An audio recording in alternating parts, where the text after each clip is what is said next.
자, 계속해서 11번 채권법 나가보도록 하겠습니다. 요 이제 11번 문제는 우리가 앞에 그 채권법 제일 앞에 특정물이라든지 5가지 종류 있잖아요. 그거를 하나씩 뽑은 건데, 특히 이제 요 1번은 무엇을 묻는 문제인가 하니까 언제 특정이 되느냐, 종류물에서. 요게 이제 관건이 되겠죠. 법전을 빨리 한번 보시면은 375조에 보면은 1항은 중등품질, 그게 이제 출제가 될 수 있고, 2항에 요게 특정이 되죠. 그래서 채무자가 이행에 필요한 행위를 완료하거나 채권자의 동의를 얻어 이행할 물건을 지정한 때 둘 중 하나죠. 근데 포인트는 이행에 필요한 행위를 완료한다. 이행에 필요한 행위를 완료한다. 요게 그러면 또 언제냐? 요거 아닙니까? 요거는 변제의 장소와 그 다음에 변제의 제공과 맞물리는 거죠. 요거는 460조. 요거는 476조입니까? 467조인가 76조인가 헷갈리네. 67조 같기도 하고. 빨리 그 조문을 한번 봐보십시오. 그 조문 자체가 이제 시험에 잘 나오니까 467조네. 467조. 그러면은 요거는 이제 지참채무죠. 지참채무라는 말은 채권자의 주소에 이제 이게 가야 된다는 이야기고, 요 변제의 제공은 원칙은 뭐예요? 요거는 현실적으로 제공해야 되죠. 그러면 이제 요거 두 개가 맞물려야만 어떻게 됩니까? 필요한 행위를 완료하게 되는 거죠. 근데 요거는 이제 예외가 시험에 더 많이 나옵니다. 구두로 해도 되는 경우가 언제 있느냐? 요거 이제 460조 단서. 지금 뭐 한번 같이 볼까요? 460조 단서. 꼭 한번 외우셔야 됩니다. 자, 보시면은 그러나 채권자가 미리 변제받기를 거절하거나 채무이행에 채권자의 행위를 요한다는 말은 이거는 뭡니까? 채권자의 선행적 협력행위죠. 선행적 협력행위를 요구할 때는 요럴 경우에는 둘 중 하나일 경우에는 이때는 말로 해도 된다. 요런 이야기죠. 그러면은 1번 지문. 채무자 갑이 채권자 을에게 주문받은 종류물을 택배로 운송 위탁하였으나 운송기간의 과실로 그 사과가 멸실되었다. 이 뭐예요?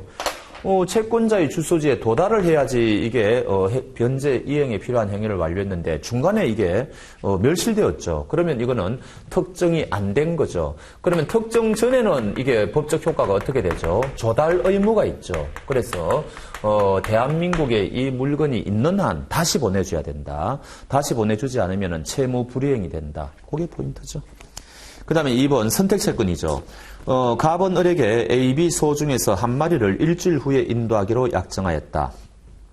자, 그러면 이게 포인트는 뭐예요? 당사자 간에 특약이 없으면은 3월 1일 날 매매 계약을 체결했다 하더라도 일주일 후이니까 3월 8일에 요날 선택권을 행사한다는 이야기 아닙니까? 그럼 누가 선택권을 행사하느냐?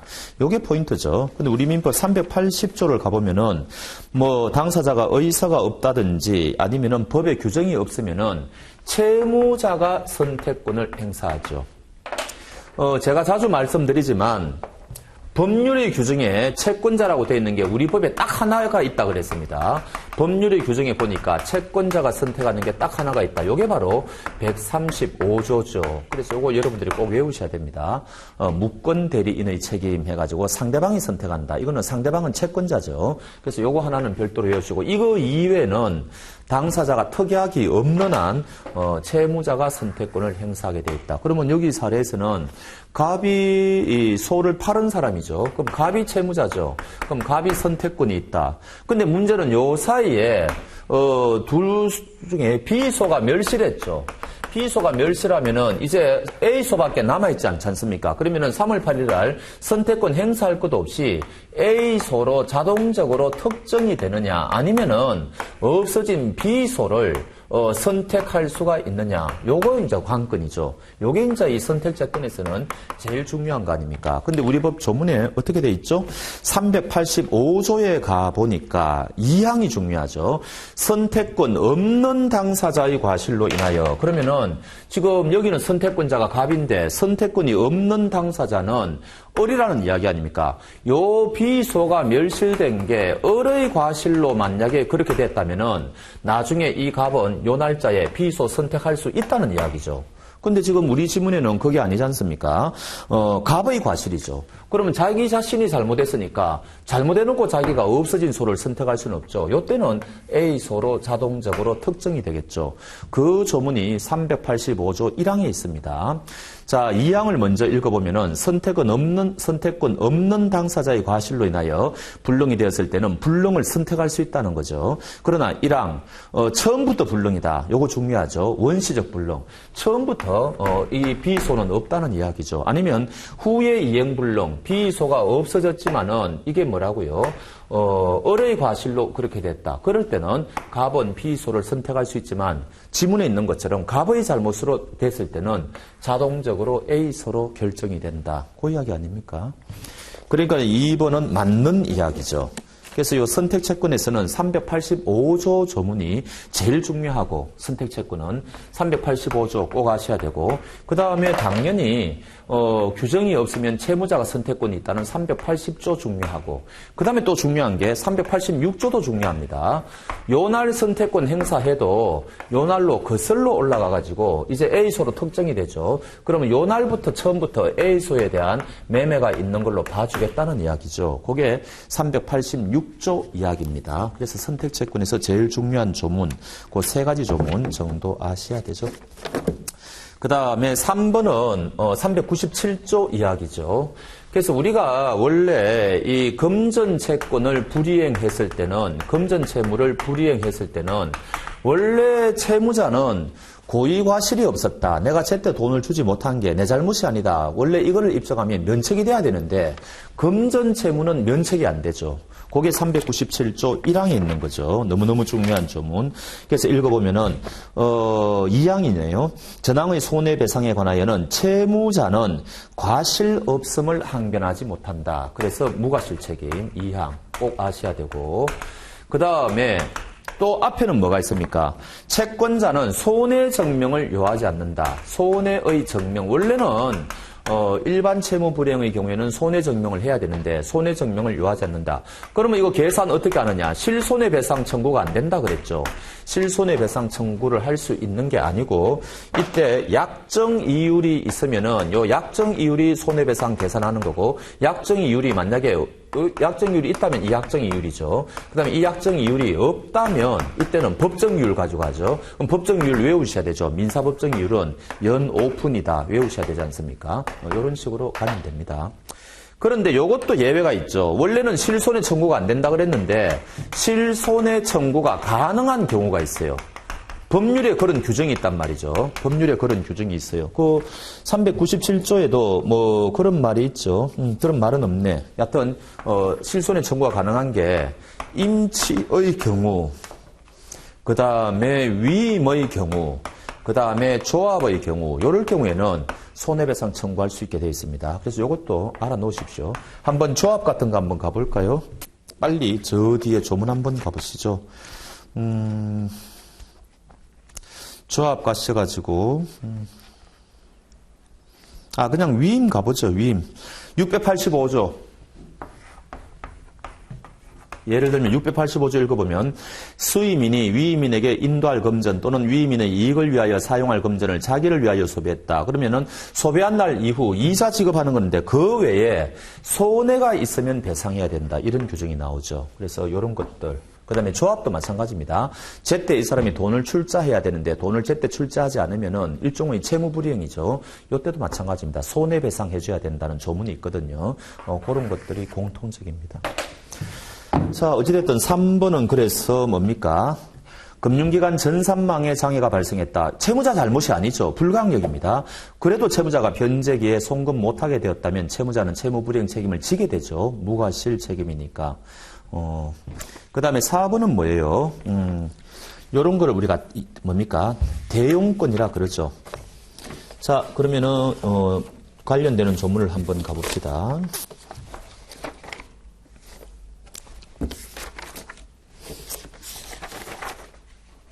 (378조에) 있네요. 378조. 자, 채권액이 다른 나라 통화로 지정된 때는 채무자는 지급할 때 있어서 이행제의 환금 시가에 의하여 우리나라 통화로 변제할 수 있다. 387조. 조금 중요하죠. 근데 법조문에는 원래는 이 당사자가 약정하기로 달러로 지급하기로 약정했으면 달러로 지급해야 되는데 채무자가 임의로 자기가 우리나라 돈으로 이제 갚을 수 있다는 거죠. 채무자가 임의로 멋대로. 그러면은 첫 번째 논점은, 아니, 채권자는 그렇게 요청할 수가 없나? 이제 이런 의문이 들죠. 법조문에는 채무자만이라고 되어 있으니까. 근데 우리 판례가 이제 이거 된다는 거 아닙니까? 그래서 우리 판례는 채권자에게도 대용 청구권을 인정하고 있다. 그러면 두 번째 논점은, 이거를 우리나라 돈으로 바꾸려면 환율 계산을 해야 되는데, 그 환율 계산하는 시기 언제를 기준으로 해야 되느냐? 매일매일 환율이 달라지는데, 그래서 이때는 변제기를 기준으로 하는 게 아니죠.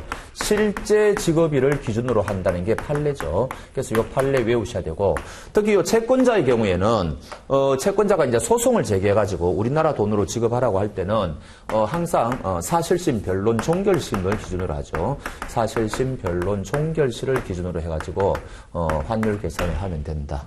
그렇게 이제 보시면 되는 거죠. 그런데 4번에는 뭐라고요? 갑은 을에게 물건 수출하고 대금은 한 달 후 환율에 따른 달러로 지급받기로 했는데 변제기에 갑이 우리나라 금전으로 지급할 것을 청구할 수 없느냐? 있다는 거죠. 4번이 정답이겠네요.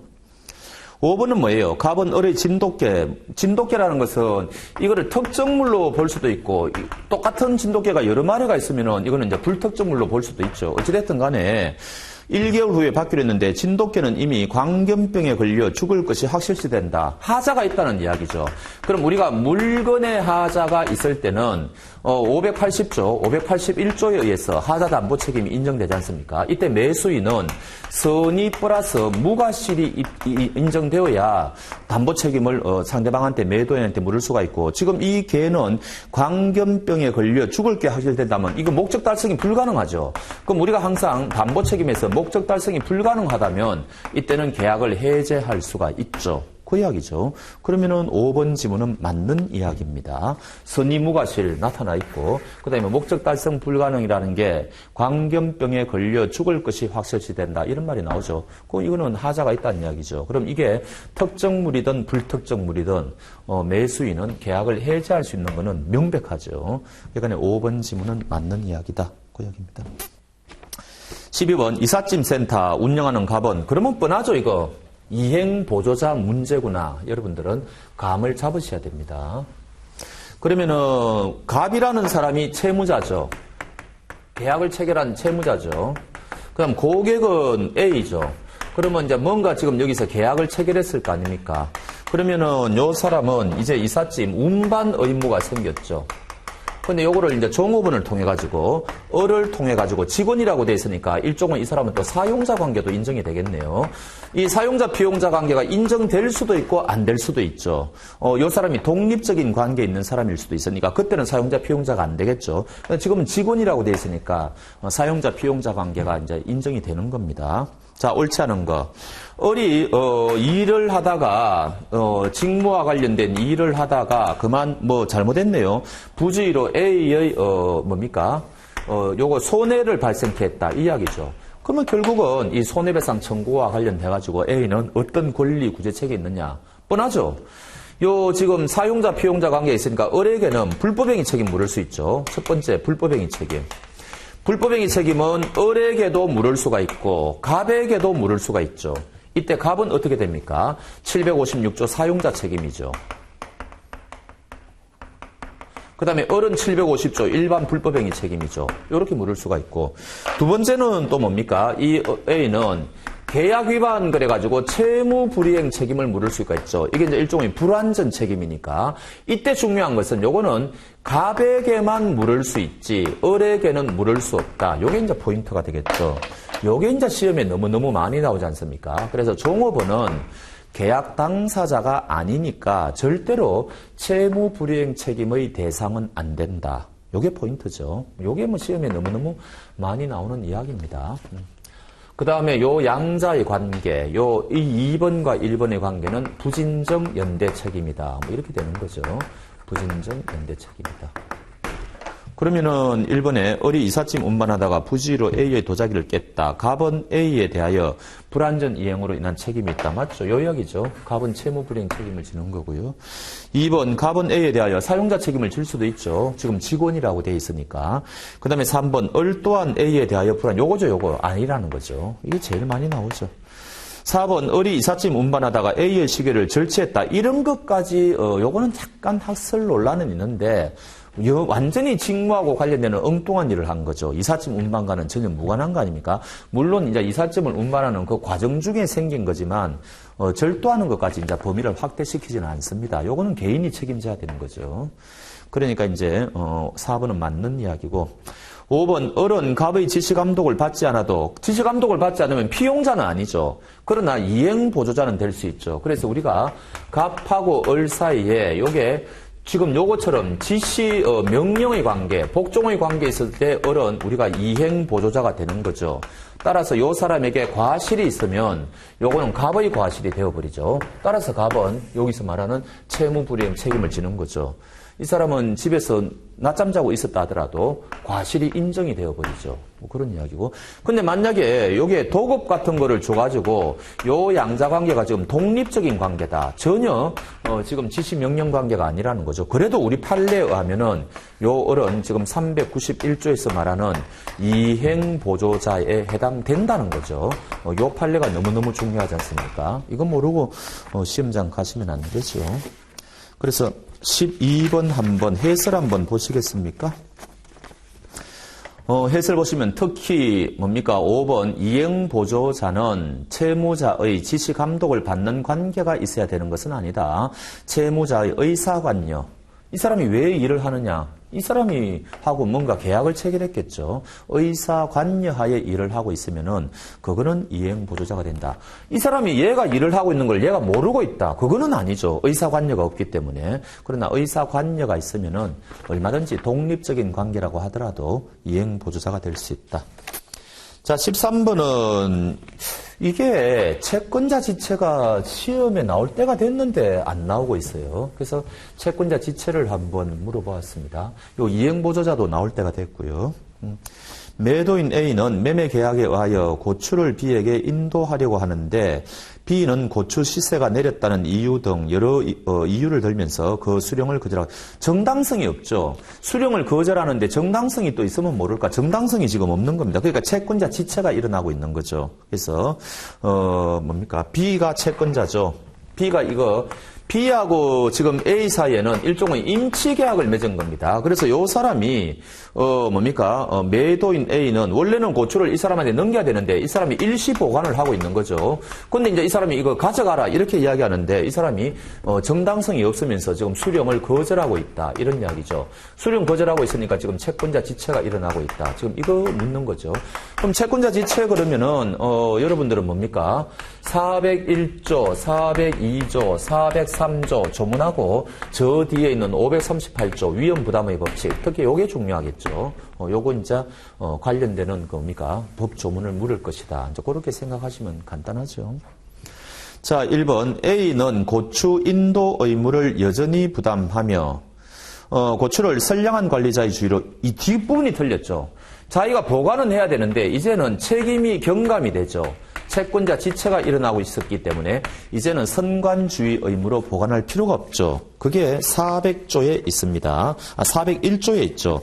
채권자 지체 중에는 채무자는 고의 또는 중과실이 없으면 불이행으로 인한 모든 책임이 없다. 그래서 경과실은 이제 책임을 지지 않는다. 고추가 상하더라도 경과실로 상했다면 책임을 지지 않는다. 책임이 경감되니까 주의 의무 정도가 낮아지는 거죠. 그래서 1번은 뒷부분이 틀렸습니다. 채권자 지체가 일어나도 이 사람은 보관 의무는 있죠. 보관 의무는 있습니다. 방법이 없죠. 그 다음에 2번 A는 이행지체를 이유로 한 손해배상 책임을 지지 않는다. 맞죠? 그게 어디에 있습니까?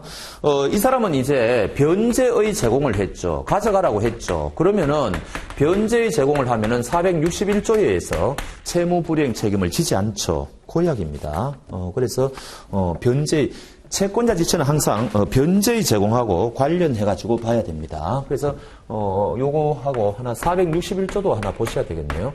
변제의 제공. 그 다음 변제 제공의 방법은 현실적 제공이 원칙이다. 뭐 이런 거요. 그 다음에 3번 고추 보관 비용에 대해 A는 B에게 상환을 청구할 수 있다. 요거는 조문을 그대로 내었죠. 403조에 보면은 채권자 지체로 인하여 목적물의 보관 또는 변제의 비용이 증가된 때는 그 증가액은 채권자의 부담으로 하죠. 맞고. 그 다음에 여전히 이 사람은 채무 부담을 지고 있으니까 공탁하면 되죠. 근데 이제 물론 이 공탁물이 뭔가 상하기 쉬운 물건이라든지 이럴 경우에는 매각이라 그래가지고 이걸 팔아가지고 어떻게 금전으로 할 수는 있지만 일단 원칙적으로 공탁은 가능하죠. 상대방이 수령을 거절하고 있으니까 공탁은 가능하죠. 그 다음에 5번 홍수로 고추가 멸실되었다. 이 말은 뭡니까?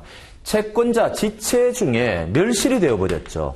이럴 경우에는 538조가 적용이 되죠. 그래서 원래 멸실이 되면 불가항력으로 멸실이 되면은 원래는 위험 부담의 원칙에 의해서 채무자가 위험을 부담해야 되니까 상대방한테 반대급부를 청구하지 못할 건데 이거는 예외적으로 채권자 지체 기간 중에 이런 일이 되었다면은 예외적으로 채권자의 기책 사유가 있는 거하고 똑같으니까 이때는 뭡니까? 돈 달라고 할 수 있죠. 뭐 그런 겁니다. 그러니까 5번은 맞는 이야기죠. 하여튼 채권자 지체는 조문이 뻔하죠. 요 세 조문하고 538조, 461조 뭐 이런 거니까 그렇게 어려운 부분은 아닙니다. 14번 가보겠습니다. 과실상계. 1번이 바로 정답이죠.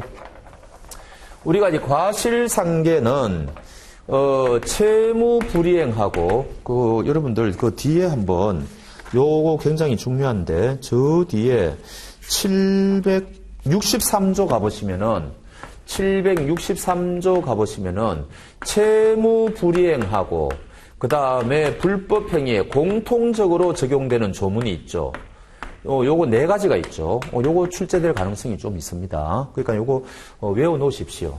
손해배상의 방법은 금전으로 배상하는 게 원칙이다. 그 다음에 통상손해를 원칙으로 하고, 특별손해는 예견 가능성을 요건으로 한다. 그 다음에 손해배상자 대위하고, 그 다음에 과실상계죠. 그래서 요 네 가지는 채무불이행과 불법행위에 공통적으로 적용된다. 그러면 채무불이행이나 불법행위에 있어가지고 과실상계가 있다는 말은 어떻게 됩니까? A라는 사람이 가해자다. 그러면은 가해자니까 이 사람이 채무자죠. 그 다음에 B라는 사람이 채권자다. 피해자죠. 불법행위 같은 경우에 피해자다. 그래서 이게 교통사고가 발생했다. 불법행위가 일어났다는 거죠. 이럴 경우에 요 사람은 지금 요 채무자는 뭡니까? 요 사람은 과실이 있는 거죠. 과실이 있다는 말은 선관주의 의무를 위반했다는 이야기죠.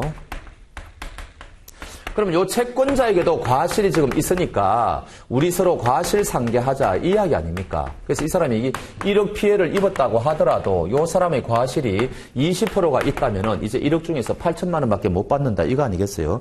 첫 번째 논점은 요 과실의 의미가 뭐냐 요 이야기죠. 과실의 의미가 채권자는 권리가 있는 사람이죠. 근데 이거는 주의의무 위반이라고 하면 안 되죠. 주의의무 위반은 채무자한테 있는 거죠. 그럼 여기서 말하는 이 과실은 요 과실하고는 완전히 별개의 것이다. 적어도 성관주의 의무를 이야기하는 것은 아니다. 이거를 우리가 알 수 있죠. 그럼 요 과실의 의미는 굉장히 약한 의미라는 겁니다. 우리가 이제 사회생활을 할 때 조금 조심해야 되는 부분, 그거를 이야기하는 거죠. 그래서 우리 판례에 하면 8살짜리 아기도 과실상계의 대상이 된다. 뭐 길가에 가가지고 공 가지고 놀다가 교통사고를 당했다. 그러면 걔도 잘못이 있다는 겁니다. 그래서 이제 요 과실의 의미. 그게 이제 2번이죠. 과실상계를 하기 위해서는 피해자가 책임 능력을 갖추고 있을 필요는 없고 최소한의 사리를 분별할 수 있는 능력을 갖추고 있으면 충분하다. 이렇게 우리 판례가 이야기를 하고 있는 거죠. 그래서 요 정도는 좀 아실 필요가 있고 그 다음에 1번은 뭐예요? 1번은 우리가 이제 이 채무 불이행이 발생한다. 그 다음에 불법 행위가 발생한다. 그러면 지금 상대방한테 B는 A에게 손해배상을 청구할 거 아닙니까? 이럴 경우에 A는 너한테도 조금 잘못이 있으니까 과실상계하자. 이제 이렇게 맞받아치는 거죠. 그래서 과실상계는 원칙적으로 손해배상을 전제로 하는 겁니다. 근데 B가 손해배상을 전제로 하는 게 아니고 너 계약 내용 지켜라. 이렇게 지금 이야기하니까 A가 너 잘못 있으니까 과실상계하자. 이거는 안 된다는 거죠. 그래서 이럴 경우에는 과실상계가 일어나지 않습니다. 그리고 손해배상 청구하더라도 이 당사자들이 미리 손해배상액을 예정해 놓은 거 있지 않습니까? 이것도 약속한 금액을 그대로 줘야 되기 때문에 우리 판례에 의하면 과실상계의 대상이 아니죠. 그래서 이 판례도 굉장히 중요하죠. 손해배상액을 미리 예정해 놓았을 때는 그건 과실상계의 대상이 아니다. 꼭 외워놓으시고요. 그 다음에 본래의 것부를 청구할 때도 과실상계. 그래서 우리 판례가 뭐가 있습니까? 이쪽으로 가볼까요? 표현 대리에서 시험에 너무너무 많이 나오는 게 표현 대리라는 것은 이행하라는 이야기죠. 본래의 것부를 이행하라는 이야기죠. 따라서 이때 상대방이 너한테도 잘못이 있으니까 과실상계하자. 안 된다는 거죠. 왜? 손해배상 청구할 때 과실상계, 본래의 계약을 청구할 거나 청구할 때라든지 손해배상액의 예정액을 청구할 때는 그거는 과실상계의 대상이 아니다. 그게 1번 이야기죠. 1번이 정답이죠. 그래서 틀렸고 그 다음에 3번 너무너무 중요하죠. 공동불법행위. A와 B가 교통사고가 발생했다. 서로 간에 과실의 공동이 있다. 이때도 우리 판례는 760조 공동에 해당된다고 하죠. 그래서 이때는 이 두 사람은 공동 불법 행위를 한 거다. 그래서 갑이라는 사람에게 1억 원의 손해가 발생했다. 그러면은 손해가 발생했다. 그러면 요 두 사람은 어떻게 됩니까? 부신정 연대 채무죠.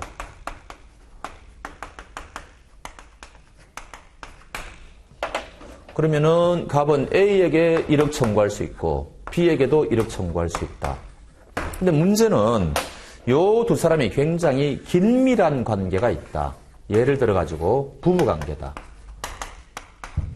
또는 우리 판례에 하면은 목사와 신도의 관계도 그거를 인정을 했죠. 우리는 그냥 부부관계를 드는 게 좋겠습니다.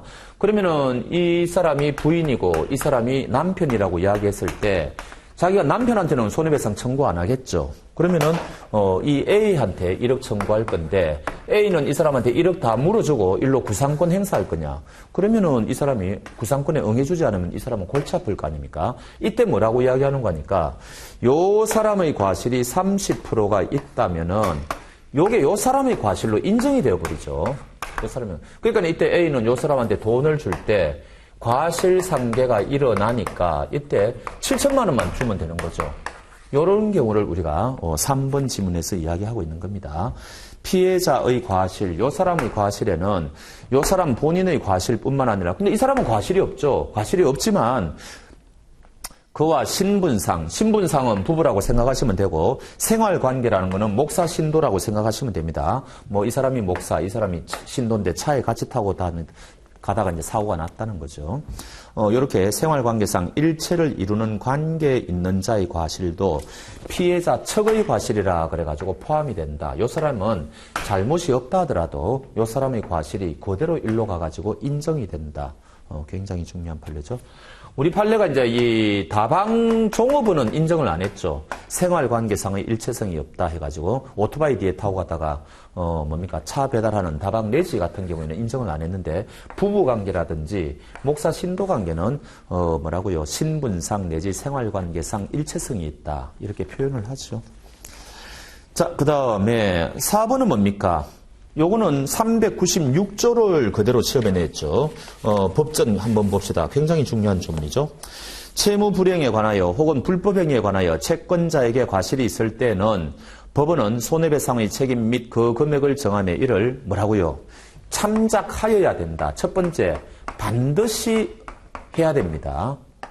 할 수 있다가 아니죠. 두 번째는 뭐예요? 요거 직권조사사항이죠. 여기에는 없지만 법전에는 없지만 판사가 직권으로 조사해야 됩니다. 그래서 요거 두 가지는 반드시 외우셔야 되죠. 과실상계와 관련해가지고. 그게 4번 이야기고, 그 다음 5번 과실상계에서 참작되는 과실의 개념은 불법행위의 성립 요건으로서의 과실 개념과 다르죠. 아까 말씀드렸죠. 성관주의 의무 위반이고 이거는 그것보다는 약한 의미라고 말씀드렸죠. 그렇습니다. 자, 계속해서 16번 부진정 연대 채무에 관한 설명으로 틀린 거. 법인의 이사가 직무와 관련하여 타인에게 손해를 야기한 법인의 불법행위 책임과 이사 개인의 책임이 이해된다. 이거 말고도 여하튼 뭔가 두 사람이 책임을 진다 그러면 우리 민법은 거의 대부분이 부진정 연대 책임이죠.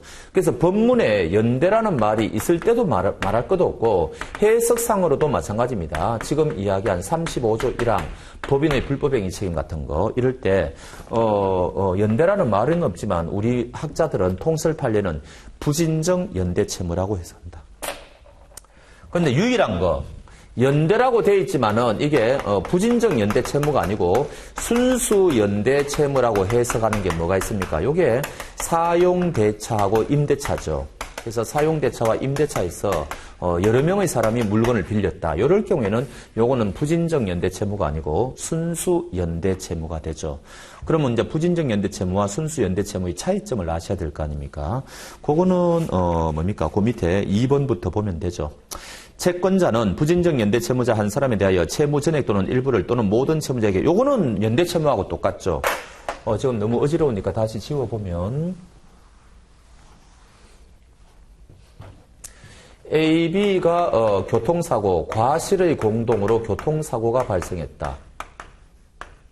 갑이라는 사람이 1억 원이라는 손해가 입었다. 손해가 발생했다. 그러면은 갑은 요 사람의 잘못이 50%다. 요 사람의 과실 비율이 50%다. 그러면 순수 자기가 부담해야 될 거는 이 사람은 5천만 원이죠. 5천만 원입니다. 요 사람도 자기가 부담해야 되는 거는 5천만 원이죠. 그러나 연대기 때문에 갑은 이 사람한테 1억 청구할 수 있다. 요 사람에게도 1억 청구할 수 있다. 요게 이제 부진정 연대 채무죠. 그래서 청구하는 거는 요거는 연대 채무나 부진정 연대 채무나 똑같습니다. 동시에 해도 되고 그다음에 순차적으로 해도 되고 일부만 청구해도 되고 전액을 청구해도 되고 다 그거는 다 하기 나름이죠. 그러니까 2번은 맞는 이야기고 그다음에 이게 이제 결정적이죠. 여러분들이 많이 외우신 거. 만약에 A, B 두 사람 중에 한 사람이 변제를 했다. 이 사람한테 돈을 갚았다. 변제의 전 단계를 변제의 제공이라 그러고 그 다음에 변제의 제공을 했는데도 상대방이 안 받는 것을 채권자 지체라 그러죠. 그 다음에 이제 대물 변제도 변제하고 똑같고 공탁도 변제하고 똑같은 거죠.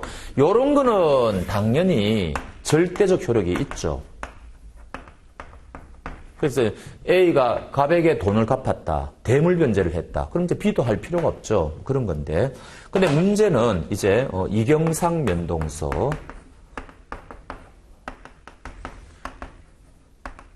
이행의 청구 경계, 상계. 상계는 본인이 하는 거하고 다른 사람이 대신하는 거하고 두 가지 종류가 있죠. 그 다음에 면제, 혼동, 소멸시효. 요 6가지는 순수 연대 채무에서는 이게 어떻게 됩니까? 순수 연대 채무에서는 절대적 효력이 있죠. 그래서 절대적 효력이 있다. 그 대신에 요 이경상 요 1항은 요거는 뭐예요? 전부에 대해서 절대적 효력이 있다. 그 다음에 요 밑에 거는 부담 부분에 한하여 절대적 효력이 있다고. 우리가 이렇게 외우지 않습니까? 근데 만약에 요 규정이 부진정 연대 채무에도 적용이 되느냐? 옛날에는 이거 전부가 부진정 연대 채무에 적용이 안 됐는데 판례가 바뀌어가지고 요렇게 되죠. 2항도 마찬가지입니다. 요거는 부진정 연대 채무에서는 적용이 안 되죠. 그러나 상계 1항 본인이 상계할 때는 요거는 이제는 절대적 효력으로 바뀌었죠. 요게 부진정 연대 채무입니다. 부진정 연대 채무. 그러니까 요게 너무너무 중요하죠. 그래서 지금 3번에 부진정 연대 채무자 한 사람에 대한 이행 청구로 인한 수요 중단은 다른 채무자에게 원칙적으로 효력을 미치냐? 틀렸죠. 영향을 안 미치잖아요. 이런 것들은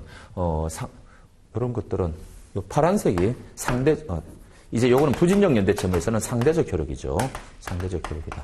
상계 1항은 절대적. 다른 사람이 대신 상계할 수 없죠. 부진적 연대채무에서는. 그래서 요거 상대적 효력이다. 근데 지금 3번에는 절대적 효력으로 기술이 돼 있으니까 3번이 틀렸겠네요. 그 다음에 4번 요거죠. 요거. 상계 1항. 부진적 연대 채무자 한 사람이 자신의 반대 채권을 가지고 상계하면 다른 채무자에게 효력이 미친다. 절대적 효력으로 바뀌었다 그랬죠. 맞는 이야기죠. 대신 상계할 수는 없습니다. 그 다음에 5번 과실의 비율에 따라 정해지죠. 과실의 비율. 그 다음에 거기 16번의 해설 한번 가보겠습니까? 15번을 넘어뛰고 왔네. 15번 좀 이따 합시다. 16번을 먼저 하고 있습니다. 16번 그 보면은 정답 해가지고 3번이 정답이고, 다른 건 없네요. 자, 요거 하나 더 적어 보시죠. A가 요 갑에게 변제를 하고 난 다음에 요로 구상권을 행사할 수가 있지 않습니까? 포인트는 뭐예요? 요 구상권을 행사하기 위해서는 요 변제한 게 자기 부담부분 5천만 원 있죠. 요거를 넘는 변제를 해야 되죠. 그래야 이쪽으로 구상할 수가 있죠. 요게 이제 부진적 연대채무에서는 제일 중요하죠. 자기 부담부분이 5천만 원인데 4천만 원만 변제했다. 그러면 이 사람한테 구상할 수 없죠. 연대채무는 구상이 됩니다. 그러나 부진적 연대채무는 구상권을 행사할 수가 없다. 넘는 변제를 해야 구상권 행사가 가능하다. 이게 이제 너무너무 중요하죠. 그 다음에 또 하나, 만약에, 가해 행위를 한 사람이 3명이 있을 때는, 이때는, 요 A는 요 사람한테도 구상할 수 있고, 넘는 변제를 했을 때, 요 사람한테도 구상할 수 있는데, 그럼 구상 의무자가 2명 있죠. 요 사람들은 우리 판례에 의하면은 원칙적으로 분할채무라고 그러죠. 예외적으로 부진적 연대채무일 때도 있는데, 원칙은 분할채무입니다. 그래서, 요것도 알아놓으셔야 되죠. 그래서 이 부진적 연대채무와 관련해가지고는 760조 과실의 공동도 인정된다는 점, 공동불법행위에 해당된다는 점, 그 다음에 이제 판례, 지금 말씀드린 거, 이런 거 위주로 보시면 됩니다. 자, 15번 돌아가죠. 15번은 일단 채권자 대위권과 채권자 취소권을 비교하는 문제가 되겠습니다. 옳은 거 찾는 거네요. 1번 채권자 대위권과 채권자 취소권은 공통적으로 그 행사기간에 관하여 단기의 제척기간이 규정되어 있다. 틀렸죠. 채권자 취소권은 있죠. 1년, 5년 외우셔야 되죠. 그러나 채권자 대위권은 그게 없습니다. 틀렸고. 2번 채권자 대위권과 채권자 취소권 모두에서 요거는 굉장히 그 중요한 판례죠.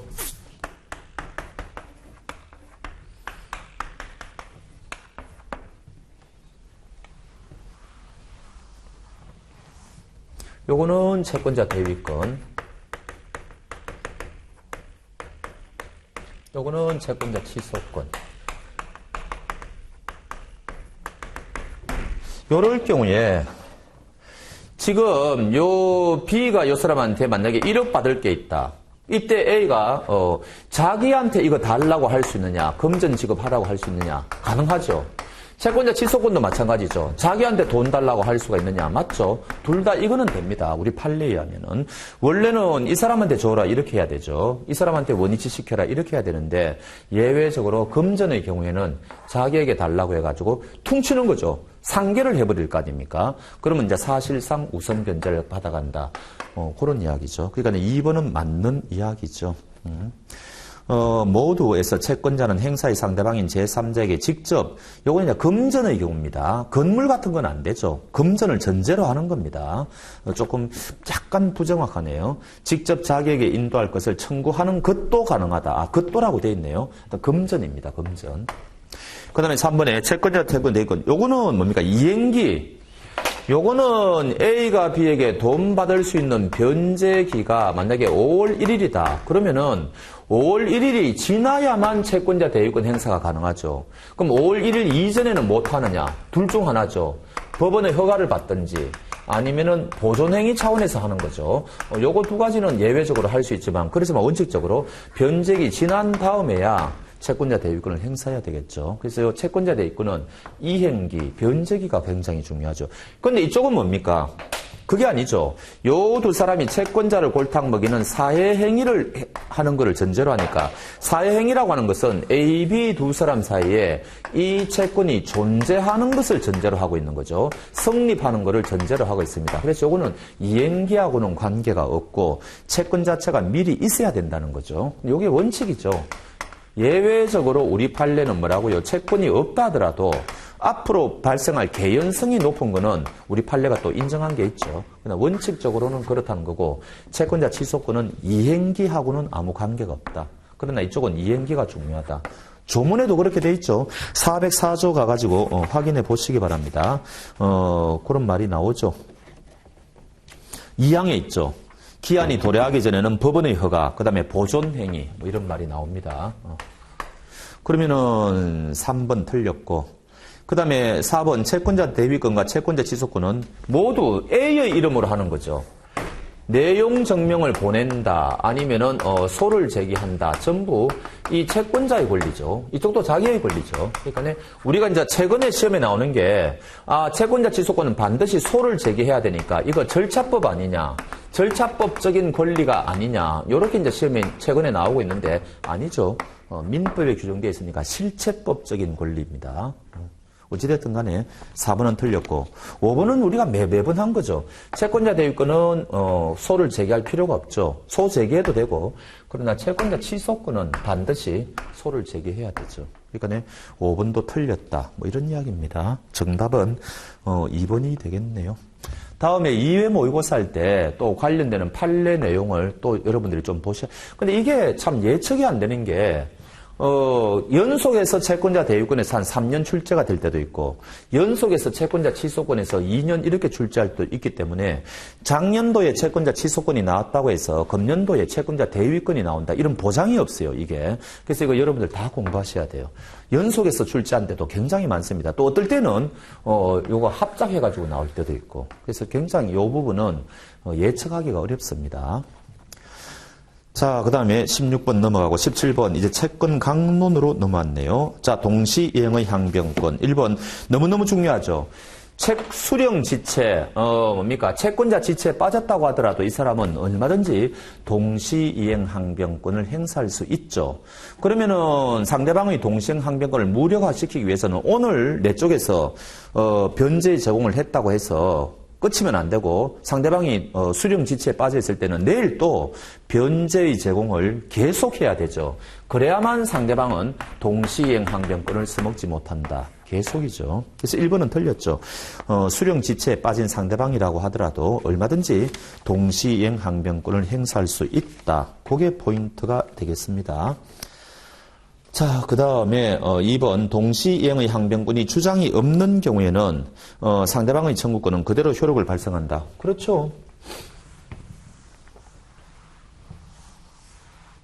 일단 이 A가 만약에 건물을 매도했다. 그럼 이 사람은 대금 청구권이 생기겠죠. 그 다음에 상대방 B는 매수인이다. 그럼 이 사람은 건물에 대한 인도 청구권이 생기겠죠. 근데 요거 이제 5월 1일 날 하기로 했다. 요거 5월 1일 날 하기로 했다. 서로 동시행 관계 아닙니까? 그럴 때 만약에 5월 1일이 되었을 때 자기가 건물은 미인도하면서 이 권리 행사를 할 수가 있느냐 이 이야기죠. 우리는 되죠. 시험에 요것도 출제할 때가 있어요. 외국은 자기가 자기 의무를 이행 못하면은 아예 권리 행사 자체를 부정시키는 그런 입법례도 많다는 겁니다. 근데 우리나라는 그게 아니고 행사는 날짜가 되면 된다는 거죠. 되는데 그 대신에 상대방 B는 동시이행 항변권이 있다는 거 아닙니까? 이제 항변권이 있는데 요거는 자기가 항변권을 주장해야 돼요. 그래서 상대방이 돈 달라고 청구가 들어오면 나에게는 동시이행 항변권이 있기 때문에 돈 못 주겠다. 이렇게 거절을 해야 되는 거죠. 그래서 항변권을 주장하면서 그래야만 이제 거절하는 거죠. 요거는 행사를 해야 됩니다. 근데 만약에 요 사람이 이 항변권을 주장 안 했다. 그럼 이 사람 지는 거죠. 그죠? 이 사람 패소 판결 받는 거죠. 그게 2번의 뜻이죠.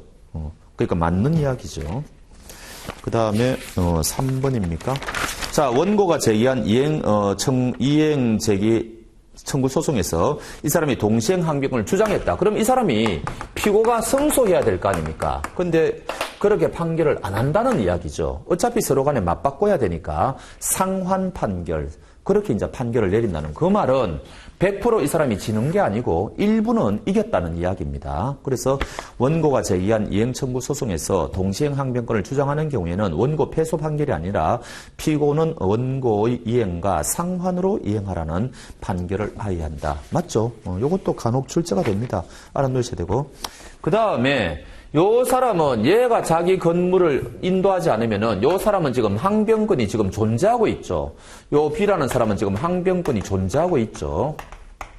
그래서 상대방이 뭐 권리를 행사하면은 이거 주장해야 된다 그랬지만 요 항변권이 존재하고 있기 때문에 이제부터 이 사람은 가만히 있어도 이행지체 책임은 지지를 않죠. 그래서 요거는 항변권이 존재만 하고 있으면 되는 거지 요거는 주장할 필요가 없다는 겁니다. 요게 요 위에 거하고 차이점이죠. 그래서 거절할 때는 주장을 해야 되지만 자기가 이행지체 책임을 지지 않기 위해서는 가만히 있어도 지체 책임을 지지 않는다는 게 판례죠. 그게 4번입니다. 이행기에 이행하지 않아도 이행지체가 되지 않는다. 가만히 있어도 된다는 거죠. 5번은 이제 상계하고 이제 연결해가지고 하는 거죠.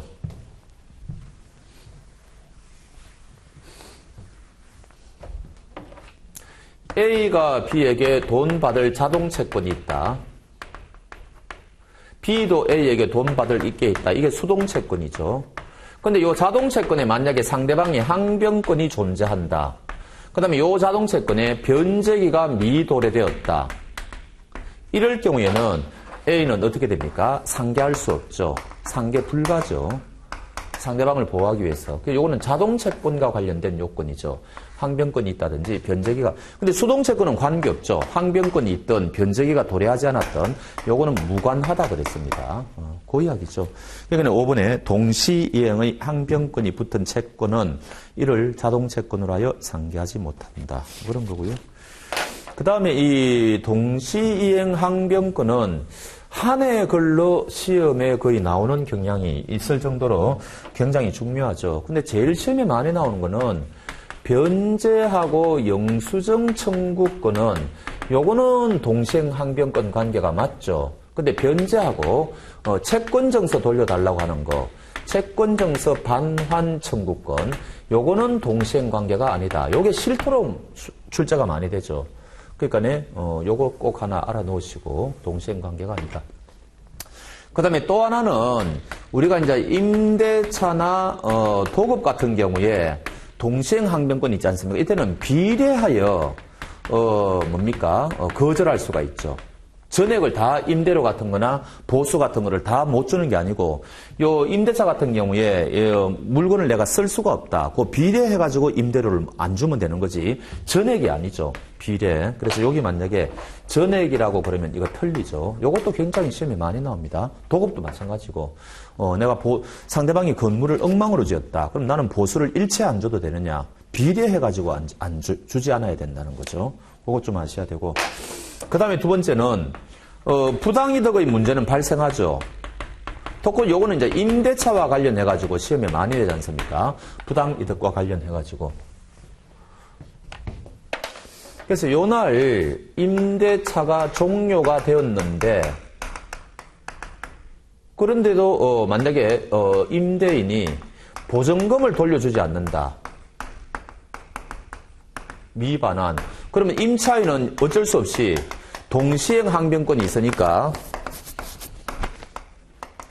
이 건물을 계속 점유한다는 거죠. 첫 번째, 이 건물을 점유하는데 실질적인 사용을 했다. 그러면 이거 부당이득이죠. 아무리 동시행 항변권이 있다 하더라도 실질적인 사용 수익이 있다면은 이거 부당이득 돌려줘야 되죠. 부당이득 반환 의무가 생기죠. 그런데 우리 판례가 실질적인 사용 수익이 없다. 그러면은 부당이득 반환 의무가 없다 그러죠. 그래서 우리가 부당이득이 있어가지고 사용 수익, 이득을 누릴 때는 실질적인 사용이냐 아니냐 그걸 따져봐야 되죠. 그래서 이 집에 계속 사용하고 있다면은 그거는 이거 부당이득 돌려줘야 되고, 이 집에 그냥 자물쇠 채워놓고 다른 데 갔다. 그러면은 부당이득이 아닌 거죠. 그래서 차이 있죠. 어찌됐든 동시행 항변권이 있다 하더라도, 불법 점유는 아니죠. 이 집에 계속 산다고 하더라도 불법 점유는 아닌데 부당 이득은 일어난다는 게 판례입니다. 그것도 굉장히 중요하죠. 그다음 이제 시험에 잘 나오지는 않는데 동시이행 항변권도 이 사람이 동시이행 항변권을 행사하지 않습니까? 이것도 권리 남용이 가능합니다. 권리 남용 우리 판례가 인정했어요. 동시에 이행하자 그랬는데 내가 상대방한테 줘야 될 거는 엄청나게 금액이 큽니다. 근데 상대방이 내한테 줘야 될 거는 조금밖에 안 돼요. 근데 그거를 빌미로 해가지고 내가 엄청나게 많은 금액을 못 주겠다. 이렇게 하는 것은 우리 판례에 의하면 일종의 권리 남용이다. 그런 판례가 있습니다. 어찌됐든 권리 남용은 모든 경우에 다 인정이 돼요. 소멸시효의 경우에도 인정이 되고 뭐 다 인정이 되죠. 상대권의 남용에도 인정이 되고 동시행 항변권도 인정이 되고 다 됩니다. 자, 그 다음에는 18번 가보겠습니다. 계약 해제. 옳지 않은 것.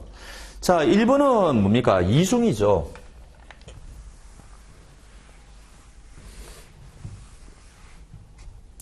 이런 거를 우리가, 무효와 취소의 이중효라 그러죠.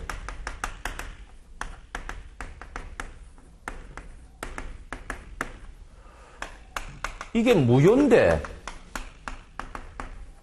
또다시 취소할 수가 있느냐? 요거는 뭐예요? 첫 번째, 통정허위 표시죠. 채권자 취소권 행사할 수가 있느냐? 되죠. 너무너무 중요한 판례지 않습니까? 되고. 또는 이게 토지거래 허가구역이다.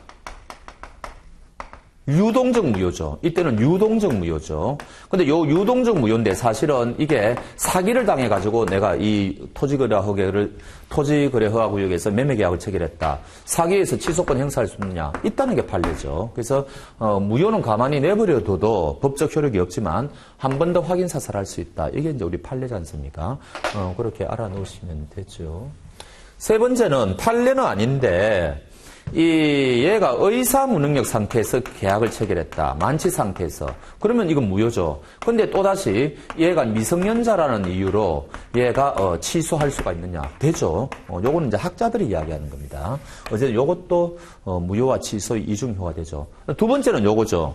이 계약이 해제를 했습니다. 그럼 요거 실효되었죠. 이때는 무효라는 말을 쓰면 안 됩니다. 요거하고 이제 비슷하죠. 실효되었는데 이거하고 똑같이 또다시 취소할 수가 있느냐? 된다는 게 우리 판례죠. 그러니까 요거를 외우시면 됩니다. 그래서 맥을 똑같이 하죠. 요거하고 구조가 똑같지 않습니까? 똑같죠. 그래서 실익이 있습니다. 근데 그런 것들은 뭐 여기서 중요하지 않으니까 계약을 해제했다 하더라도 또다시 취소 사유가 있으면 취소할 수 있다. 그러니까 1번은 맞는 이야기죠. 2번 채권자 대위권 행사의 통지를 받은 후에 채무자의 채무 불이행을 이유로 제3채무자가 매매 계약을 해제했다. 이때 대항할 수 없느냐. 요거 굉장히 어렵고 중요한 판례입니다. 요거 어디 보는 거니까 405조 한번 보시죠. 405조.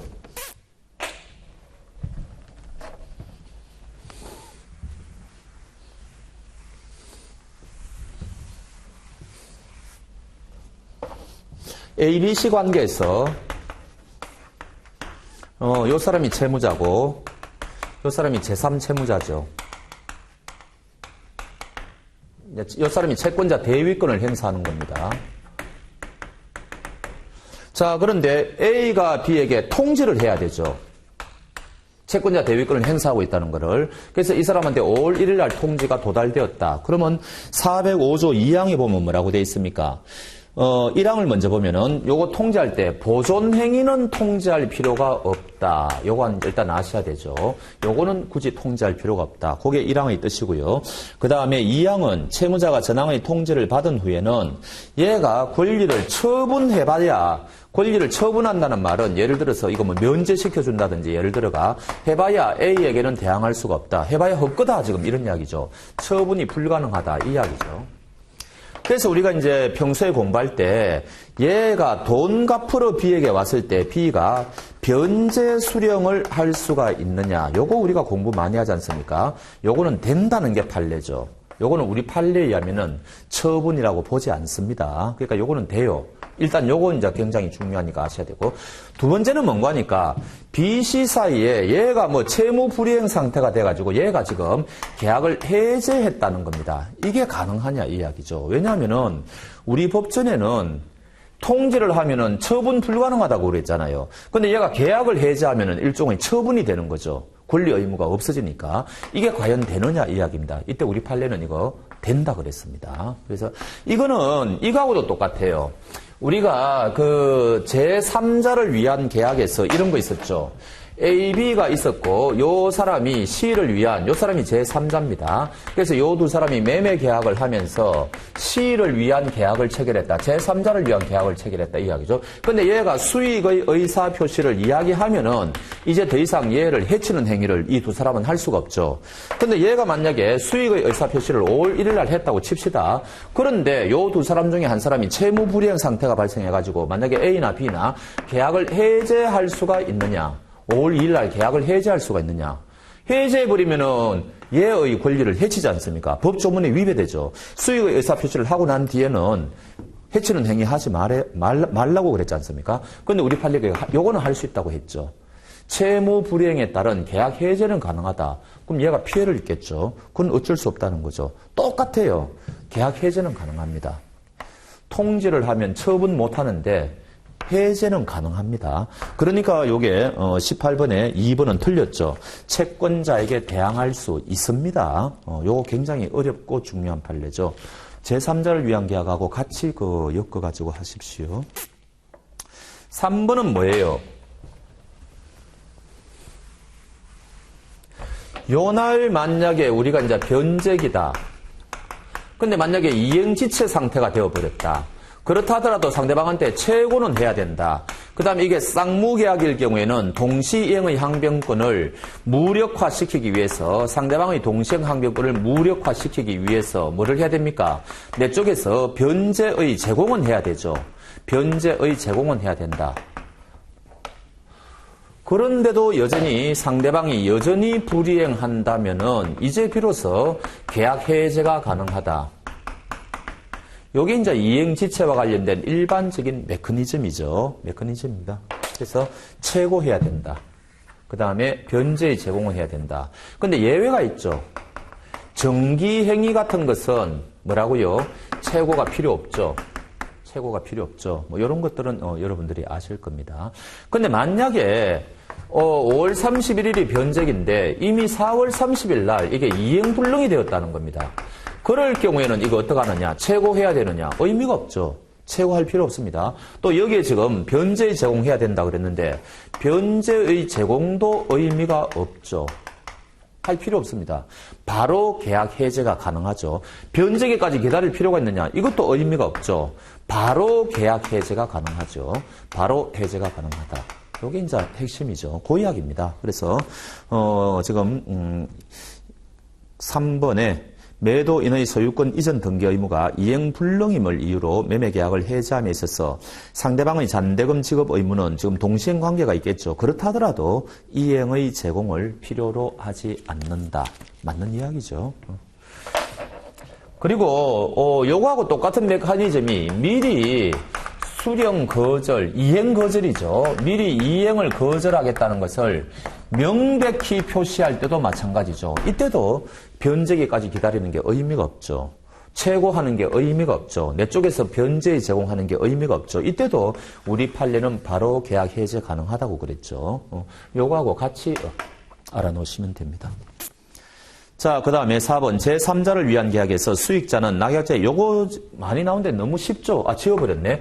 얘는 A, B 제3자를 위한 계약의 당사자는 아니죠. 그러니까 얘는 절대로 계약 해제는 할 수 없습니다. 두 사람이 계약 해제를 해야 되죠. 얘는 계약 해제는 할 수 없다. 근데 요 두 사람 중에 한 사람이 계약 해제를 했다는 거죠. 그럼 계약 해제하면 원상 회복 의무가 발생하지 않습니까? 이때 B는 C에게 돈 준 게 있으면 돌려받을 수가 있느냐? 이거 안 되죠. 너무너무 중요한 판례지 않습니까? 원상 회복 의무는 둘이 알아서 해결해야 되죠. 이미 얘가 뭐 받은 게 있다 하더라도 계약을 해제한 사람은 요 사람한테 돌려달라고는 할 수 없다. 그게 판례죠. 그 판례도 제3자를 위한 계약과 관련해가 너무너무 중요한 거죠. 같이 알아놓으셔야 되고. 4번은 맞죠? 수정자는 뭡니까? 우리가 이제 채권 강론에서 각각의 계약에 고유한 해제 사유가 있을 거 아닙니까? 수정자는 정려자에 대하여 범죄 행위를 했다. 이때 정려자 계약, 정리 해제할 수 있죠. 서면에 의하지 않은 거 555조 계약 해제할 수가 있고, 사정이 급박하게 바뀌었다. 557조 계약 해제할 수 있고, 요거는 556조죠. 556조. 요 세 조문의 경우에는 계약 해제가 가능한데, 558조에 뭐라고 되어 있습니까? 이미 이행한 것에는 영향을 미치지 않는다. 그래서 원래 계약을 해제하면은 원상 회복 의무가 발생하는데 요거는 원상 회복 의무가 발생하지 않죠. 그게 특징이지 않습니까? 그거를 묻는 문제입니다. 그러니까 5번은 맞는 이야기가 되겠네요. 자, 그 다음에 19번은 담보 책임이겠죠. 매매의 설명. 매매의 목적이 된 권리가 매도인에게 속하지 않은 경우라도 원칙적으로 매매 계약은 유효하다. 이거는 569조를 이제 그대로 낸 거죠. A가 B에게 C의 권리를 지금 매도했다는 거 아닙니까? 이럴 경우에 C가 A에게 목적물을 그러니까 매도 자체는 가능하죠. 다른 사람 그 권리를 팔 수는 있는데 A가 이게 못 넘겨준다. 이때는 어떻게 됩니까? 이 사람이 선의자이건 악의자이건 똑같죠. 목적을 달성할 수 없으니까 계약 해제가 가능하죠. 그 다음에 그 손해배상은 어떻게 됩니까? 선의자의 경우에만 B는 A에게 손해배상 청구가 가능하죠. 손해배상 청구가 가능하다. 이렇게 되는 거죠. 그러니까 계약 해제는 목적 달성할 수 없으면 무조건 인정이 되니까 악의자도 요 B는 계약 해제가 가능하다. 그 다음에 얘가 선의자만 상대방한테 손해배상 청구할 수 있다. 그게 이제 1번과 관련되는 거죠. 그 다음에 2번에 매매의 목적물에 전세권이 설정되어 있으나 이를 알지 못한 매수인은 계약의 목적을 달성할 수 없는 계약 해제는 무조건 목적 달성이 불가능해야 됩니다. 그러니까 맞는 이야기고 그 다음에 여기 지금 얘가 보니까 용익 물건이 설정되어 있다는 이야기 아닙니까? 이럴 경우에는 얘는 선의자일 경우에만 담보 책임을 인정해야 되겠죠. 왜냐하면 이거 알고서 샀다면 이미 매매 가격에 그게 반영이 되어 있을 거니까 선의자만 가능합니다. 그러니까 2번은 맞는 이야기죠. 전세권 설정되어 있다. 그 다음에 이 뭡니까? 이게 저당권이 설정되어 있다. 이 경우에는 담보 책임의 문제가 발생하지 않죠. 전세권이나 저당권은 이게 경매가 되어버리면은, 실행이 되어버리면 이때는 565조에서 담보 책임의 문제가 발생하지만 설정된 거는 전세권은 설정되면은 이 사람이 부동산을 사용하지 못하니까 담보 책임의 문제가 발생하는데 저당권은 설정돼 있다 하더라도 얼마든지 이 사람이 그 부동산을 사용할 수가 있죠. 그러니까 이때는 담보 책임의 문제가 발생하지 않습니다. 차이점. 설정의 경우에는 전세권하고 저당권하고 차이가 생깁니다. 그러나 경매 실행되는 거는 똑같죠. 똑같습니다. 그 다음에 3번 요거 565조죠. 경매가 되면은 선의자건 악의자건 다 담보 책임 물을 수 있죠. 그게 565조죠. 그런데 3번은 뭡니까? 저당 부동산의 매수인이 그 피담보 채무 전부를 인수하는 것으로 매매대금 일부의 지급에 가름하기로 약정하고 소유권 취득했다. 이게 뭐예요? 소위 말하는 이행인수죠. 얘가 저당권이 딸린 부동산을 샀는데 이행인수를 한 겁니다. 그런데 자기가 돈을 못 줘가지고 지금 경매가 일어났다는 거 아닙니까? 그럼 자기 잘못이죠. 따라서 우리 판례는 이행인수의 경우에는 담보 책임을 물을 수 없다라고 이야기하죠. 굉장히 중요한 판례입니다. 그러니까 3번은 맞는 이야기고 4번 모르고 시험장 가면 안 되죠. 경매의 경우에 하자가 있으면 이거 물건의 하자로 보죠. 따라서 뒷부분은 맞습니다. 담보 책임이 적용되지 않는데 권리의 하자가 아니고 물건의 하자입니다. 그러니까 4번이 틀렸죠. 5번은 알아놓으십시오. 이 A가 B에게 돈 1억 받을 권리가 있습니다. 이 사람 채권자죠. 근데 이 사람은 채무자다. 근데 지금 어떻게 됩니까? 이 사람이 C에게 채권을 팔았다. 채권 양도인이죠. 채권 양도가 일어났죠.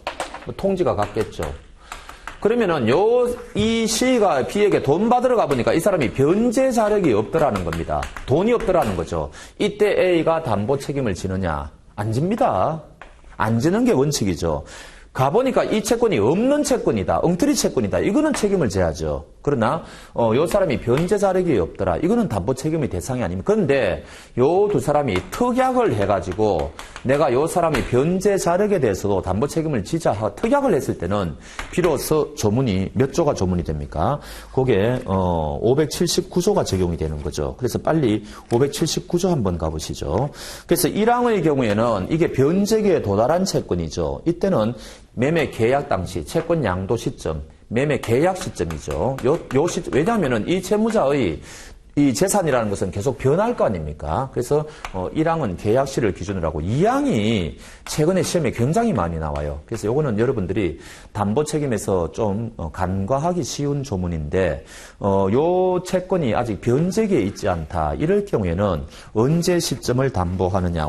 우리 법전은 변제기의 자력을 담보하는 것으로 추정합니다. 그러니까 요 5번은 맞는 이야기죠. 그래서 요런 조문이 있다는 것을 채권 양도하고 연결해가지고 충분히 출제할 수 있으니까 같이 알아놓으시면 좋죠. 20번 비용상환 청구권, 부속물 매수 청구권. 뭐 뻔하죠? 이건 뭐 임대차에서 제일 중요한 그거라고 할 수 있죠. 이쪽은 뭐라고요? 비용. 이쪽은 부속물. 제일 시험에 많이 나오는 것은 이쪽은 임의규정. 이쪽은 강행규정. 이쪽은 뭡니까? 구성 부분에 대해서 일어나는 거죠. 이쪽은 독립성이 인정이 돼야 되죠.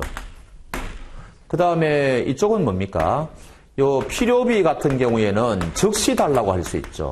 그 다음에 유익비는 임대차가 종료되었을 때 달라고 할 수가 있죠. 뭐 그런 것들 좀 보시면 되겠네요. 그 다음에 요거는 뭡니까? 무조건 사달라고 하면 안 되죠. 임대인의 동의를 받아서 설치하든지 부속시키든지 아니면 임대인으로부터 매수를 해가지고 부속을 해야 되죠. 요 요건이 있습니다.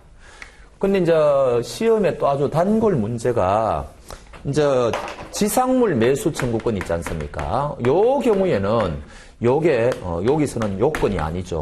요게 너무너무 중요하죠. 지상물 사달라고 할 때 이게 건물 같은 경우에 반드시 임대인의 동의를 얻어서 건물 지어야 되느냐 아니면 임대인으로부터 매수해야 되느냐 그게 요건이 아니죠. 그래서 차이점 좀 보시면 됩니다. 옳은 거 1번 임차인이 필요비 유익비 지출했을 때 종료는 유익비만 해당되죠. 2번 요거 6개월이죠. 요거 제척기간 6개월이죠. 요거는 외우셔야 되고 3번 강행규정 틀렸죠. 요거는 임의규정이죠. 그 다음에 4번 부속물 매수 청구권은 동의 매수 맞죠. 비용상환 청구권은 이게 요건이 아닙니다. 요것도 마찬가지고 4번이 정답이겠네요. 그 다음에 부속물이 건물의 구성 부분을 이룰 때는 구성 부분은 이거죠. 비용상환 청구권이죠. 그 다음에 이제 이쪽도 뭐 낼 수는 있는데 요 두 개는 판례가 있죠. 임차인이 채무 불이행으로 쫓겨났다. 그래서 계약이 이제 해지됐다는 거죠. 요럴 경우에는 이 권리 행사할 수 없죠. 부속물 매수 청구권이나 지상물 매수 청구권 행사할 수 없습니다. 그 다음에 여기 또 판례가 하나 더 있는 게 요거 동시행항변이죠. 동시행관계죠. 부속물 사달라고 할 때 맞바꾸자. 돈하고 부속물하고 맞바꾸자. 동시행항변권이 인정되죠. 이런 것들 부차적으로 좀 알아놓으시기 바랍니다. 요게 더 중요하죠. 너무너무 중요하죠.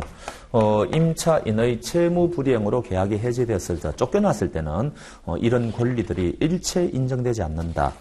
그게 우리 판례가 일관되게 이야기하는 거죠. 자, 21번 위임계약 옳지 않은 거. 자, 1번은 뭡니까? 690조를 묻는 거죠. 조문을 여러분들이 해놓으셔야 되고 그래서 수임인이 성년 후견 개시 심판을 받으면 위임 종료하죠. 2번 보기임은 위임인이 성낙한 경우나 뭡니까? 부득이한 경우에만 허용된다. 맞죠? 요거는 민법 총칙에서 임의대리인하고 똑같죠. 함부로 다른 사람한테 제3자한테 넘겨주면 안 되니까 위임인이 성낙 부득이. 그 다음에 3번 위임계약은 언제든지 해지할 수 있죠. 유상무상 관계되지 않고 그 대신에 손해배상의 문제가 발생하지 않죠. 그런데 5번 같은 경우에 당사자 일방이 상대방의 불리한 시기에 계약을 해지하면 손해배상 해주어야 되죠. 그런데 상대방이 불리한 시기에 했다 하더라도 부득이한 사유가 또 있다면 손해배상 해줄 필요가 없죠. 그러니까 5번은 틀렸죠. 상대방이 불리한 시기에 했는데 부득이한 사유가 있네. 그러면 손해배상 해줄 필요가 없죠. 3번하고 5번하고 같이 연결해가지고 보셔야 됩니다. 그 다음 이제 4번은 비용 성급 청구권. 요거는 우리 판례가 수탁 보증인의 경우에 사전 구상권 있지 않습니까? 요거를 우리 판례는 뭐로 봤습니까? 비용 성급하고 똑같다고 했죠. 비용 성급 청구권하고 똑같은 거다. 요 판례도 좀 외우셔야 되죠. 그래서 선관주의 의무가 있다는 거죠. 이거 엉뚱한 데 쓰면 안 된다. 뭐 그런 이야기죠.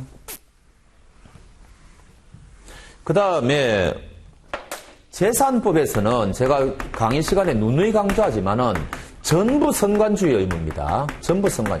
특히 이제 위임의 경우에는 이게 유상이든 무상이든 이건 무조건 선관주의 의무라는 건 이제 우리가 누누이 강조하지 않습니까? 근데 유일한 예외가 있죠. 선관주의 의무가 아닌 유일한 예외. 재산법입니다. 가족법에는 더 많아요.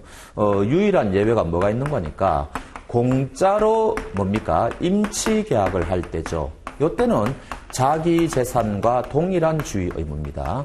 자기 재산과 동일한 주의. 요거 외우셔야 되죠. 선관주의 의무. 무상이어야 되죠. 그리고 임치이어야 됩니다. 요때는 이거 이외에는 전부 선관주의 의무이다. 공짜라고 하더라도 마찬가지다. 그렇게 보시면 되죠.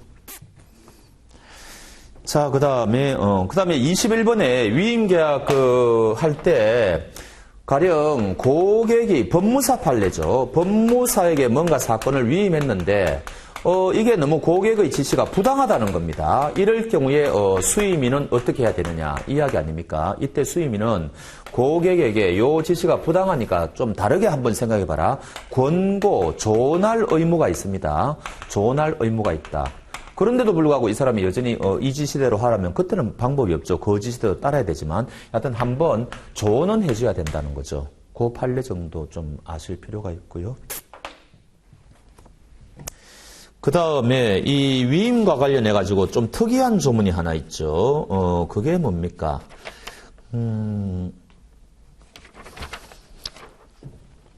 보수청구권 686조 3항 한번 보시죠. 686조 3항.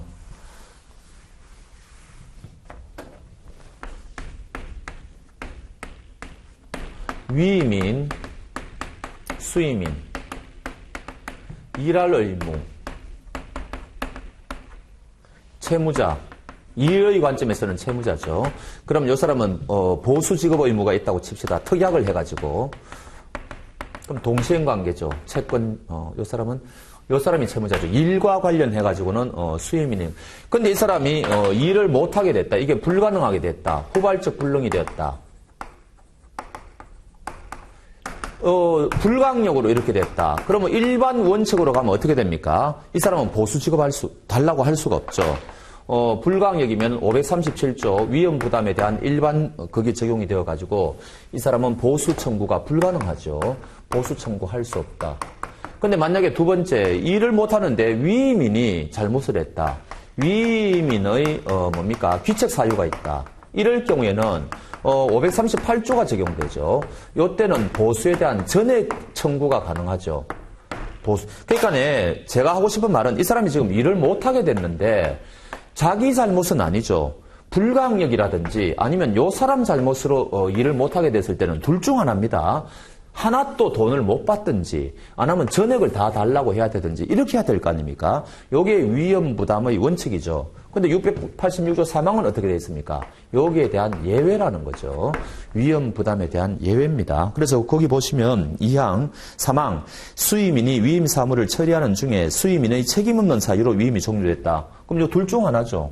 둘 중 하나인데 이럴 경우에는 수임인은 이미 처리한 사무의 비율에 따른 보수를 청구할 수 있다. 이런 특이한 조문이 있다는 겁니다. 이런 것들을 외우셔야 됩니다. 자, 그 다음에 22번 조합 나올 때가 됐어요. 근데 조합은 너무 조문이 많죠. 공부하기가 굉장히 어렵습니다. 이거 1번 조합원 중에 변제할 자력이 없는 자가 있을 때는 그 변제할 수 없는 부분에 대해서는 요거는 균분입니다. 이게 어떤 거는 출자 가액이고 어떤 거는 균분이거든요. 요거 정확하게 요거 하나만이라도 외워놓으십시오. 요거는 균분이에요. 그 다음에 2번 조합이 목적을 달성하여 해산을 한다. 이럴 경우에 별도로 처리할 조합의 잡무가 없고 다만 잔여재산 분배하는 일만이 남아있을 때는 따로 청산 절차를 거칠 필요가 없어요. 요건 판례입니다. 그래서 요거는 해산의 경우에는 그렇습니다. 따로 별도로 청산 절차를 거칠 필요가 없다. 뭐 이런 판례가 있죠. 3번은 선임할 때는 뭡니까? 업무집행자 3분의 2죠. 해임할 때는 100% 동의가 있어야 됩니다. 그거 맞는 지문이죠. 골치 아프죠. 그 다음에 4번. 조합은 꼭 금전으로 출자할 필요 없죠. 심지어 노무 출자도 가능하죠. 노무 출자도 가능합니다. 근데 탈퇴할 때는 노무 출자한 사람이라고 하더라도 돈으로 가져갈 수가 있죠. 그게 지금 4번 조문이지 않습니까? 그러니까 맞는 이야기고 5번은 이거는 사실은 756조 사용자 책임과 관련되는 거죠. 사용자 책임이 인정되기 위해서는 사용자 피용자 관계, 지시 명령 관계가 돼야 되는데 동업자 관계도 그런 관계가 인정이 될 수가 있느냐? 우리 판례는 맞다 그랬죠. 그래서 사용자 책임과 관련해 가지고 굉장히 중요한 판례입니다. 그래서 5번은 맞는 이야기죠. 좀 이런 거 알아놓으셔야 되고. 그 다음에 23번 불법 원인급여 바로 넘어가죠. 시간 관계상 뭐 조금 더 하고 싶지만 이거 민법 가지고 여러분들이 너무 오래 또 시간을 끌 수가 없으니까 그냥 바로 넘어가겠습니다. 우리가 여기서 말하는 불법 원인급여가 있을 때 첫 번째 논점은 무엇을 불법이라고 하느냐 이 이야기죠. 법을 어기니까 이거 강행법규 위반을 의미하는 거 아니냐. 우리 판례는 요거 위반하는 거는 플러스 그 다음에 사회질서 위반까지 포함이 돼야 된다는 거죠. 그래야지 여기서 말하는 불법이다. 이렇게 하죠. 강행법규는 위반했는데 이 사람이 사회질서 위반은 아니다. 이럴 경우에는 746조가 적용이 안 되죠. 그래서 시험에는 여기서 말하는 불법의 뜻이 뭐냐. 강행법규 위반이다. 이러면 틀리는 거죠. 요거를 의미한다는 거죠. 요걸 의미한다. 그 다음에 두 번째는 급여인데 요거는 종국적 급여를 의미하죠. 근데 1번과 같이 도박자금 대여 채권을 담보하기 위한 근저당권 설정 등기가 격려됐다. 요거는 저당권은 뭡니까? 요거는 종국적인 게 아니죠. 왜냐하면은 국가가 한 번 더 경매에 도와줘야 되지 않습니까? 따라서 우리 판례는 저당권 설정은 746조의 대상이 아니라는 거죠. 그럼 746조 대상이 아니란 말은 말소가 가능하다는 이야기입니다. 그러니까 1번은 맞는 이야기죠. 그 다음에 2번은 우리가 명의신탁은 뭔가 수상하죠. 그렇지만 우리 판례는 이거 103조 위반 아니라고 그럽니다. 또 통정허위 표시도 아니라고 그러죠. 그래서 요거는 명의신탁은 된다는 거죠. 쉽게 말하면은. 그러니까 2번 강제집행을 면할 목적으로 부동산의 소유자 명의신탁하는 거는 불법 원인급여 아니다. 반사회질서 법률행위가 아니니까 당연히 아니죠. 우리가 통정허위 표시도 103조 위반을 아니라고 보는 거죠. 3번, 그러면은 이제 돌려받지 못하죠. 돌려받지 못하는데 746조는 부당이득을 근거로 해가지고는 못 돌려받는다. 반환이 불가능하다. 이렇게 딱 돼 있죠. 반환이 불가능하다. 그러면은 법에는 부당이득이라고만 돼 있으니까 다른 원인, 소유권을 근거로 해가지고 계약을 해제했으니까 돌려주기로 약정했으니까 당신 불법행위 했으니까 등등 다른 거를 원인으로 해가지고 돌려달라고 할 수가 있느냐 이야기인데 우리 판례는 이것도 일체 불가능하다는 거죠. 특히 이제 소유권이 시험에 잘 나오죠. 그러니까 3번은 틀렸죠. 급여자는 급여한 물건에 대하여 부당이득에 관한 비한 반환 청구가 배척되는 경우에도 소유권에 기해서 반환 청구도 할 수가 없다 이 이야기죠. 4번 그런데 예외적으로 반환 청구가 가능한 경우가 뭡니까? 그게 5번이죠. 그래서 불법 원인 급여 후 급부를 이행받은 자가 급부의 원인 행위와 별도의 약정이죠. 별도의 약정으로 돌려주기로 했을 때는 이때는 된다. 그 다음에 받은 사람이 임의로 반환하는 것도 되죠. 임의로 반환하는 것도 된다. 그 다음에 또 뭡니까? 수익자가 100% 잘못일 때 수익자에게만 잘못이 있을 때 돌려주는 거는 가능하죠. 근데 요거는 우리 판례가 좀 완화해 주죠. 불법성 비교론이죠. 둘이 불법을 비교해가지고 한 90대 10% 정도와 같이 너무 현저하게 차이가 있을 때는 100%가 아니라 하더라도 수익자에게 90% 정도 잘못 두 사람 불법을 비교했을 때 이럴 경우에도 현저한 차이가 날 때도 돌려줄 수 있다. 뭐 이런 이야기죠. 돌려줘야 된다. 그럼 5번은 맞는 이야기입니다. 자, 24번. 이거 단골 문제죠. 실종선고 취소는 국가기관에서 하는 취소지만 유일하게 예외로서 소급표가 있다 그랬고, 소멸시효 완성, 소급표 있죠. 선택채권에 있어서 선택의 효력, 소급표가 있죠. 그 다음에 무건대리행위 주인하면 소급표가 있죠. 그러나 5번에 무효행위 주인은 소급표 없습니다. 요거 5번은 확실하게 외우셔야 됩니다. 물론 예외적으로 이 무효행위를 추인한다는 말은 통정허위 표시를 추인한다고 이제 예를 외우시면 되지 않습니까? 이때 당사자 간의 약정으로는 소급표 인정할 수 있다 그랬죠. 그러나 원칙적으로는 안 됩니다. 그래서 요 5번은 소급표가 없다는 것을 꼭 아셔야 됩니다. 그 해설 보면은 뭐 더 많이 나오죠. 참고해가지고요. 조건 성취, 조건도 마찬가지죠. 조건 성취도, 요거는 법전을 보시는 게 낫죠. 147조, 153조, 뭐 이거 비교하는 거 있지 않습니까? 자, 그러면은, 뭐죠? 152조.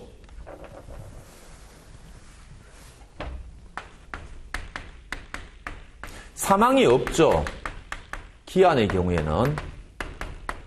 그러나 조건의 경우에는 147조입니까? 사망이 있죠. 요거는 당사자가 특약을 맺어가지고 소급이 가능하다는 이야기죠. 그러나 이거는 특약을 해도 소급할 수가 없다는 이야기죠. 사망이 없으니까. 요게 조건과 기한의 차이입니다. 그게 지금 해설에 돼 있죠.